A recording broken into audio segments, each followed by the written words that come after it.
My name is Ben Newhouse. My background is primarily in writing music for TV and film in Los Angeles. I've actually had music in about 2,000 TV shows. There's a lot of kind of music in TV and film.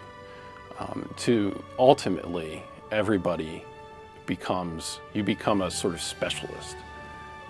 You know, my specialty sort of became writing orchestral music. I have a lot of friends who are sort of guitar specialists, so they produce a lot of music that is sort of background rock music for TV and film. I personally never get called for those gigs because that's not how I'm branded as a composer.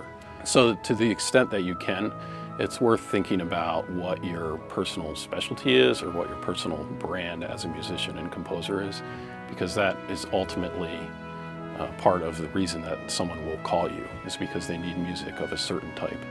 And if you look at specific, very successful composers, you know, John Williams has a specific sound, Hans Zimmer has a specific sound, and when someone wants that sound, they call you. That's when you can start, you know, charging a little more money because you're the guy who does that.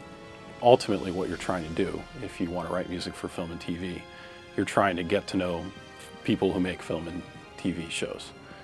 So you're trying to get to know directors, you're trying to get to know producers. Because those are the people who are going to hire you.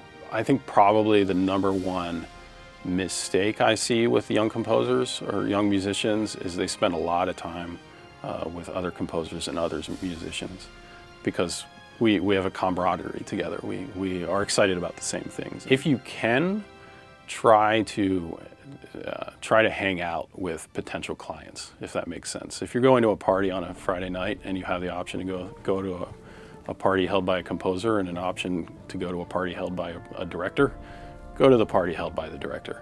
The goal is to expand your network within the production community. And when I say production, I'm talking about TV and film producers and directors and video editors and those sort of people. I love teaching online. It's awesome. It's so much fun. I love working with students. I love watching people grow and do things that they never thought they'd be able to do. That's awesome. It's my favorite thing about BerkleeMusic.com.